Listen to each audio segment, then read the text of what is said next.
Hey, we're Ann and Jennifer Smith with the Marriage After God podcast. Hi, everyone. We're here on video. I can't believe it. It's been a long time. Video. I know. This is like, I'm nervous. I'm nervous. You brought me up here. Aaron's been working for weeks on those little studio setup and just everything that you see. And babe, it looks really good. Believe it or not, I did this. I mean, I've had some help with some friends that are knowledgeable in this stuff, and then I've also watched a lot of YouTube videos on setting up lights and. But I can tell that once you brought me up here and I actually sat down, you started fidgeting to get us set up, and you looked nervous. I'm nervous about everything because I have new equipment and cameras and. Well, don't be nervous. So it's gonna be great. I hope it sounds good for y'all. So, we're just going to give you a little format of what we're doing. So we're going to be looking at each other. We have no clue. At you. We have no clue what we're doing. And then we have like notes next to the camera, so you might see us look over. That's what we're looking at is our notes. So, but I asked Aaron when we started, I said, can it be relaxed? Like, can I look down at my jacket or I don't know. Yeah, it is relaxed. So we're going to be figuring this out as we go. I wanted to show you a clip because when we first started this podcast, we started it with video. And it was in our old house. Oh, and I miss our old house. We were set up in the kitchen, and then it was facing the background. I just wanted to show a clip real quick of our old podcast. This is actually the first episode. And there's I just wanted to get our reactions to this. So let's watch it for a second. Thicker. We're Aaron and Jennifer Smith with Marriage After God, helping you cultivate an extraordinary marriage. Today we're going to be talking about God's calling for your marriage. Lots of people think they have a calling. I remember saying that phrase so often. We said every time. Every single time? Yeah, for a long time. For a long time, yeah. That's funny. If you notice, I still have my plugs in back then. And your hair is blonde. I know, and it was long and thick. Wow.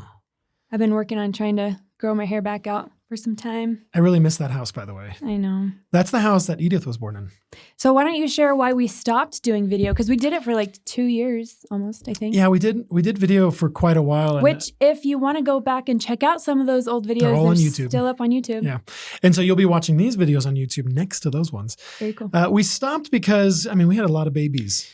And, in a short amount of time. And I was trying to make it very easy for you and me. And so instead of it was hard doing it right at nap time and getting it perfectly quiet and still in the house. And now there's just a lot of activity. I also had to clean the house so that the background looked pretty and put makeup on. There was just a lot going on. Because our studio was our home. Yeah. Now we can have this kind of like off to the side, which is kind of nice. Yeah. So this is just going to stay set up like this? Yeah. Cool. And so we went to audio only and we did that for a long time. And now we're back at video. Cool. And we did it because there was some people asking us, right? Some viewers wanting to see us back. Yeah, there was a lot of people wanting more videos. And I went on YouTube and we have some of our old videos have like tens of thousands of views. And I was like, man, there's a whole audience on YouTube that wants to watch content. So I think it was easier for Aaron to be gung-ho about it. I took some convincing. Well, I get excited about this stuff and then I get super nervous. I'm like, okay, how's this going to work? So I think we should talk to him because we haven't launched a podcast since mid-December. Yeah. And I feel really bad. I went back and listened to our last podcast and we're like, we have a couple more episodes before the end of the year. And we didn't post anything. And there's some reasons for that. Yeah.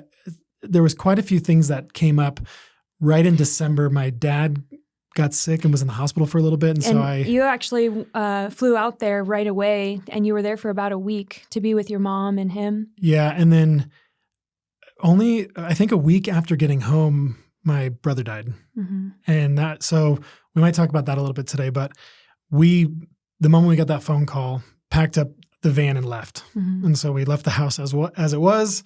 And we spent about a month in California with my parents, just mourning with them and working through family stuff. I don't know if any of you have gone through a loss in the family like this, but we're still dealing with stuff. It's something that... It was definitely like, we don't encounter the confrontation of death often, it's not especially like close family. Yeah. So this was a really challenging time for you and your immediate family. Mm-hmm. I was really grateful that you made a way for us to just go right away. I think that both your mom and dad really needed that time, and your nephew.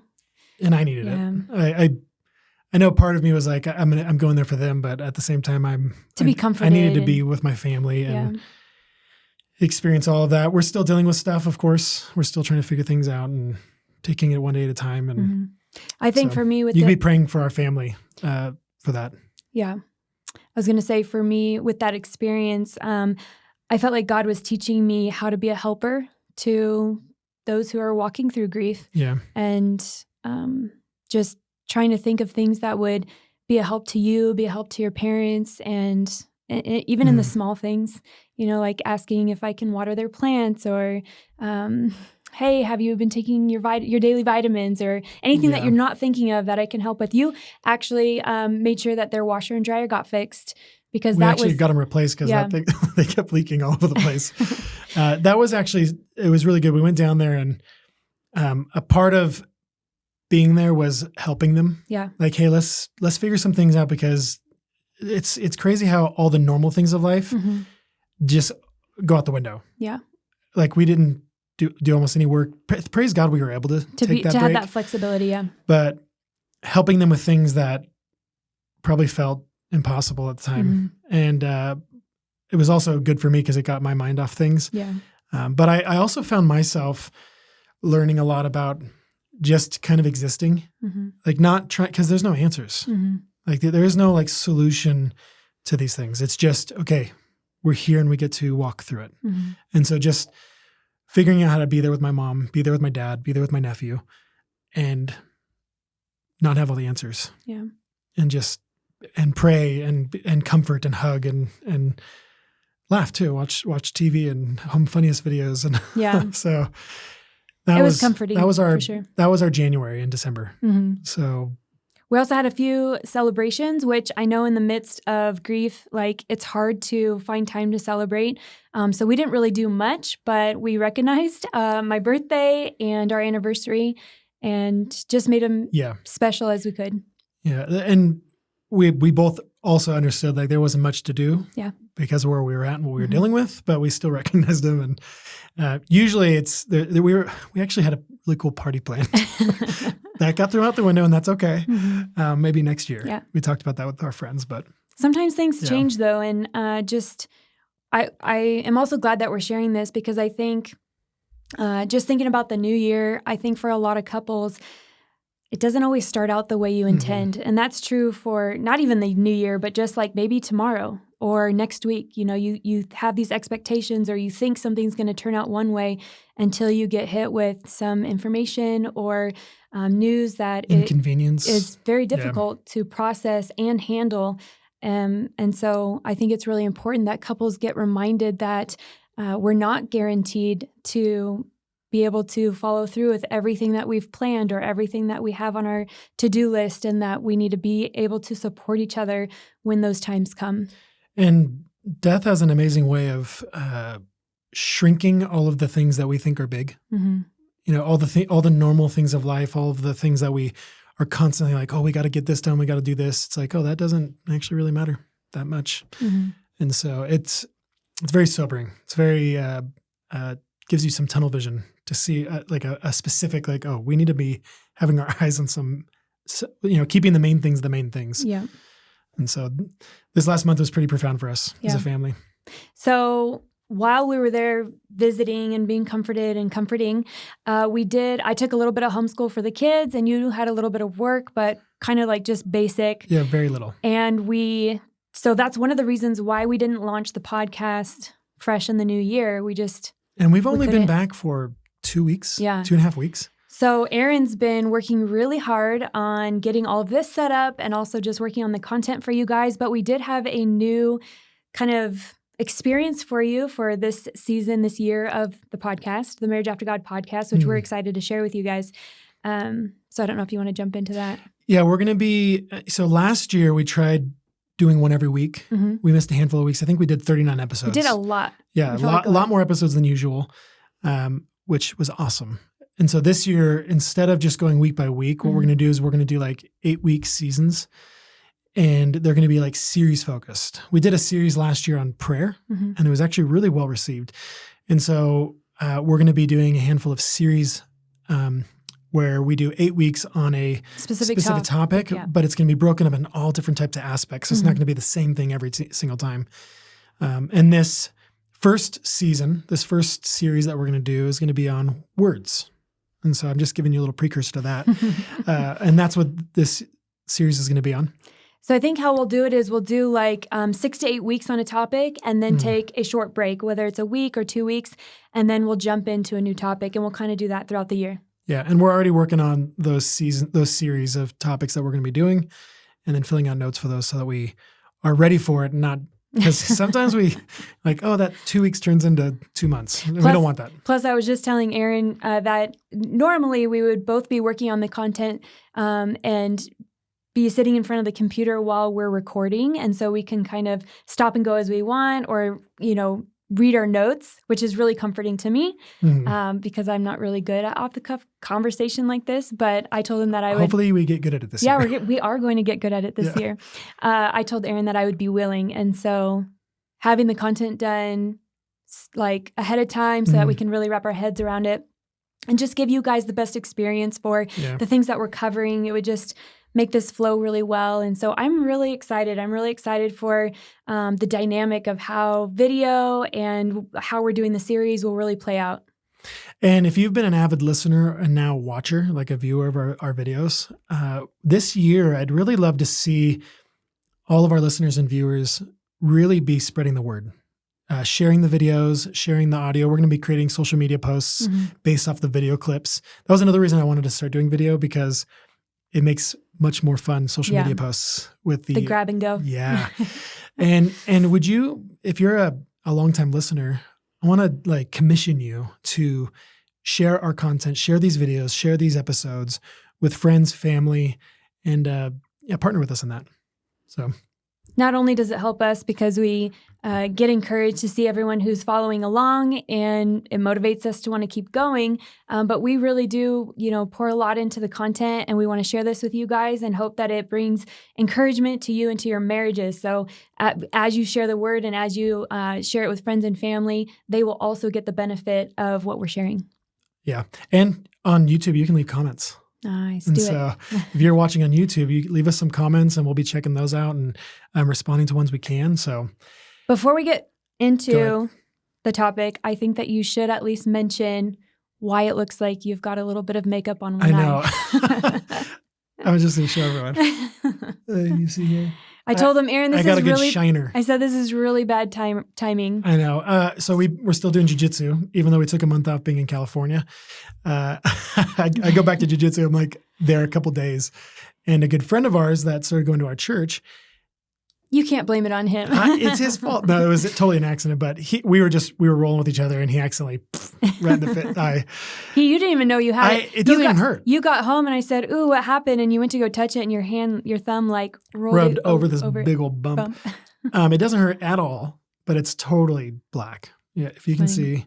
And then this morning at jiu-jitsu, I got kneed right in the head. So there's a pretty good bump right here. So now on video, you get to see all the bumps and bruises I get when I go to jiu-jitsu. So, and I'm not. But you're still going strong. I was thinking about like putting some sort of like foundation or something. I'm not doing it. I'm not going to do that. Okay, thank you for bringing that up, because I'm sure people will be like, "What's going on?" They were going to ask in the comments. I knew it. I could feel it. Yeah, Olive's like, "Dad, it looks like you're wearing makeup." I'm like, "Yeah, only on one eye." Yeah, I should at least balance it out. Like, put it on this you should side. let her fix it for you. You fix this side. Let her. She would actually probably really love that. I'm not going to do that. Do people know like what's going on behind us? Do you want to share a little bit? Yeah, so Mag back here, I had friends that are like, "You're missing the A." I'm like, that's a different podcast. That's I do a late night podcast where I talk politics. So that's Marriage After God. That's our acronym. And then we just have all of our books back here and some Bibles. And you want to show them that cute photo? There's a picture of us from our wedding day back there. I was really goofy. I still am really goofy, but I knew the photographer was standing in front of us, and I jumped on Aaron's back. Yeah, that's my favorite photo from our wedding. Oh, yeah, that's sweet. It really is. That was 17 years ago now. Because our anniversary in January, 17 years married. High five. We did it. Sorry if that was loud in your ears. I know. Yeah, I actually don't know how sensitive these are. So, okay. So we're glad you're here.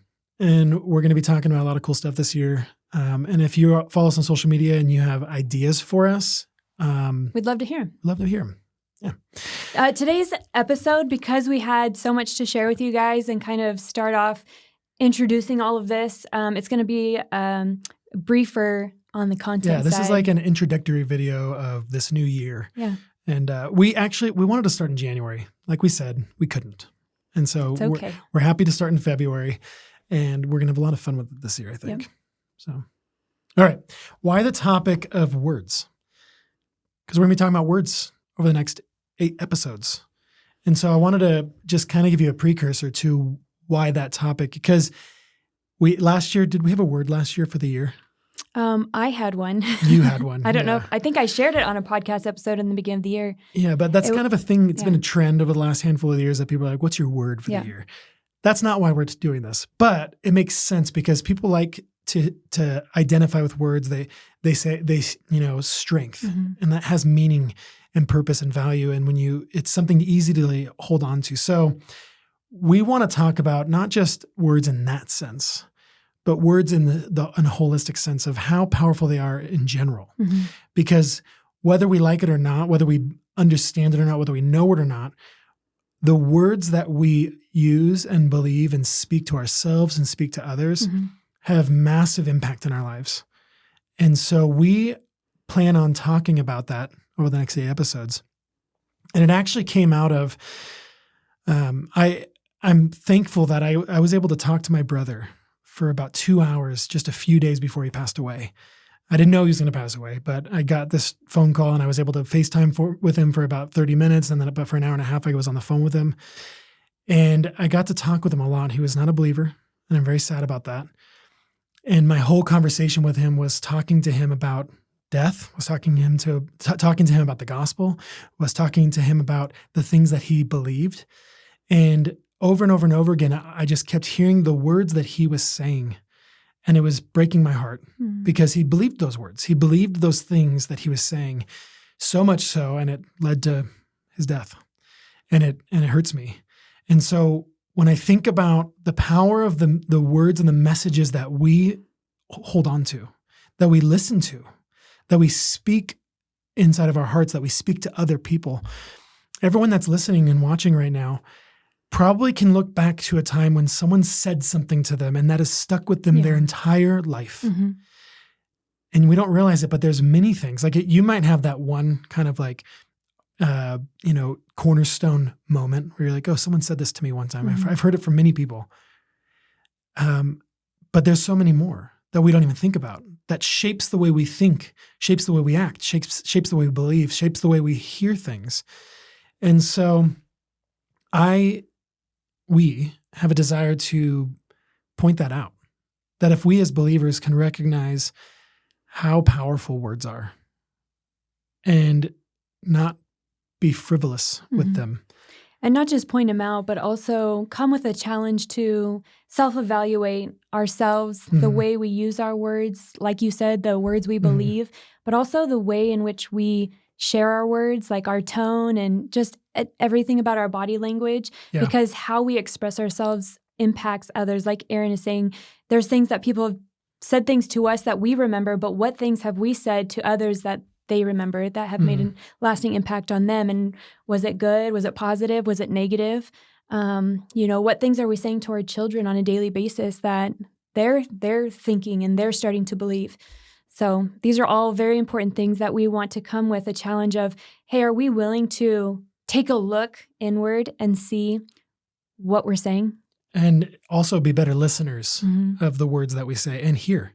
Like what words are we allowing into our life? What messages are we holding on to and be like, wait a minute, is that even from God? And so those are the kinds of things that we want to talk about. We see it in our family. We see it with our children. Along these lines of thinking about the power of words, I started feeling really convicted on like, what kind of words am I allowing my kids to listen to over and over again? Maybe from a TV show or from a song or from, music. Like, so what are these messages? What are these words that are being repeated to them that are getting stuck in their heads, that are on repeat over and over and over again? And then, like you said, what words are we saying? And are we saying them often enough to make them repeatable, make them memorable, make them stuck in their hearts?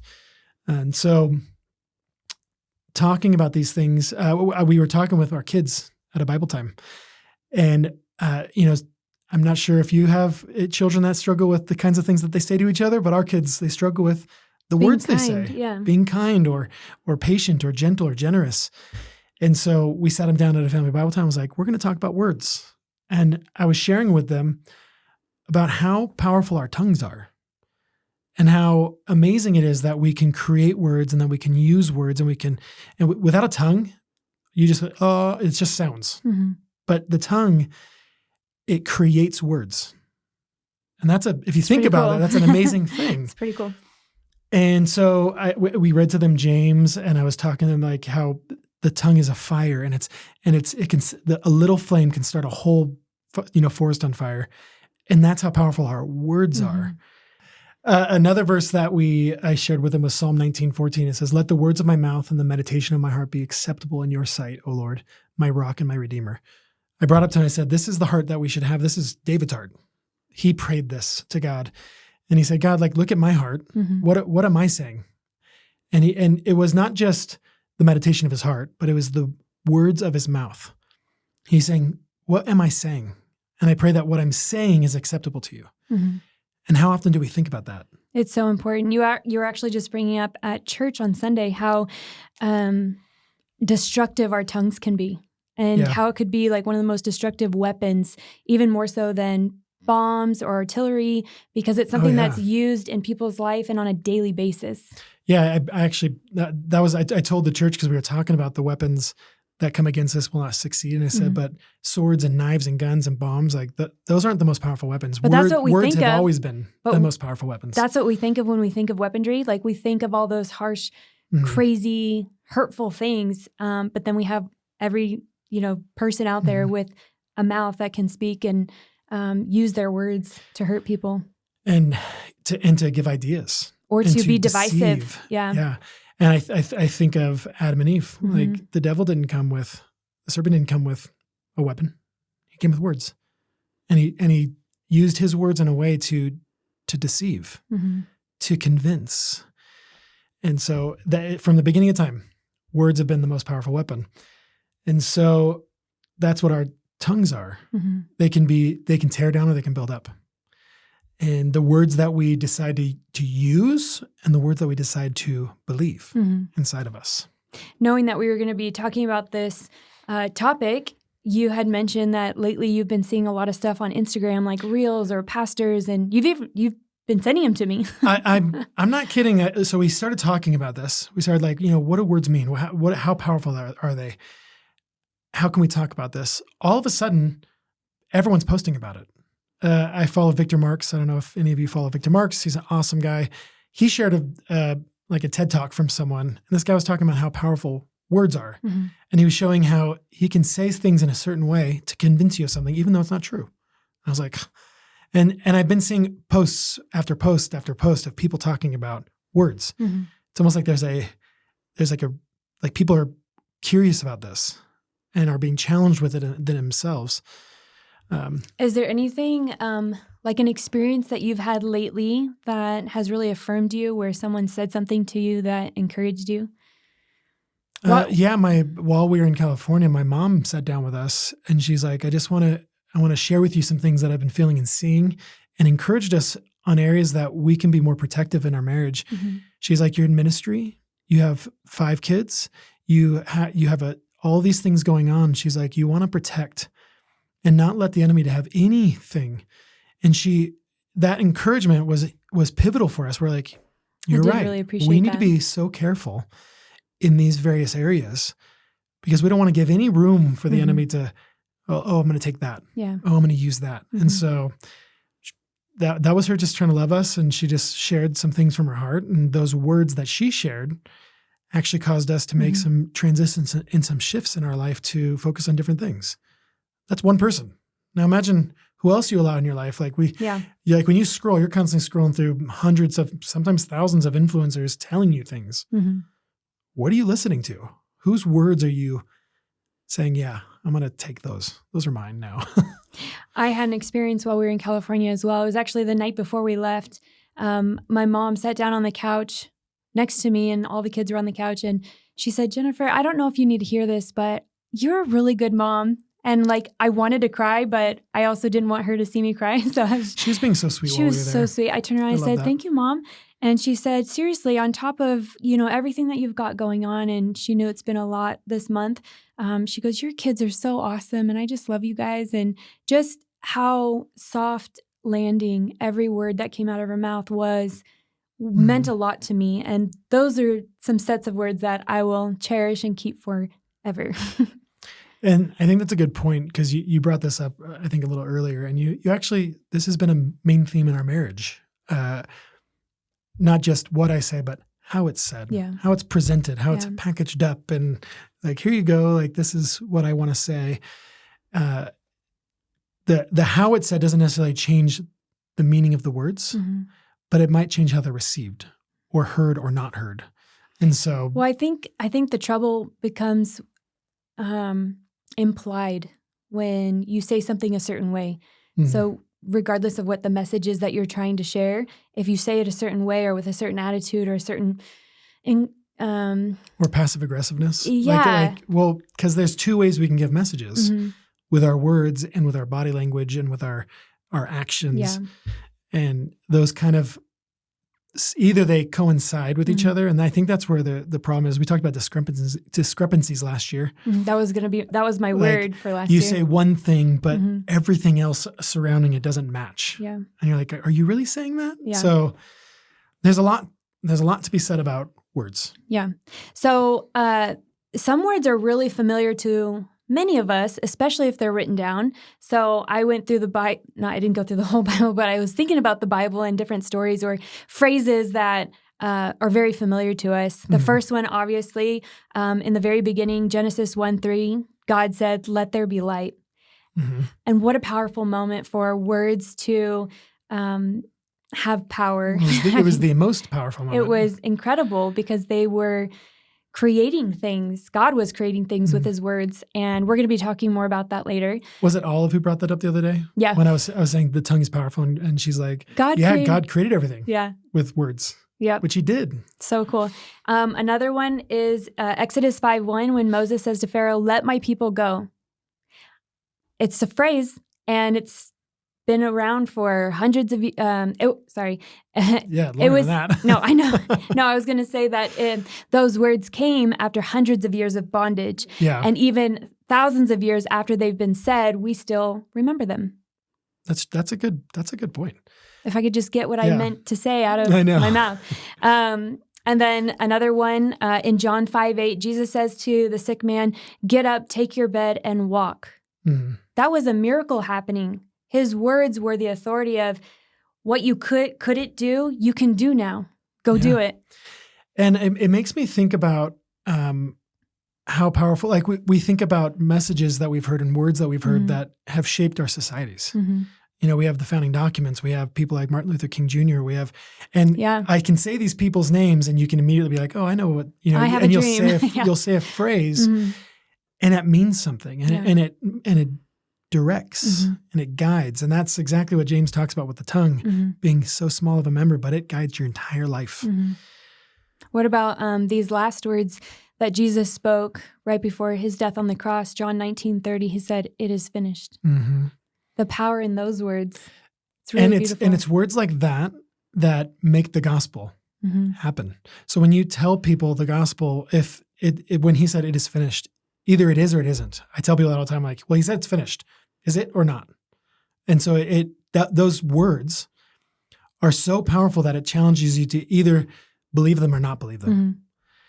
And that the words that we think and believe and say do the same thing in our own lives every single day, every moment of the day.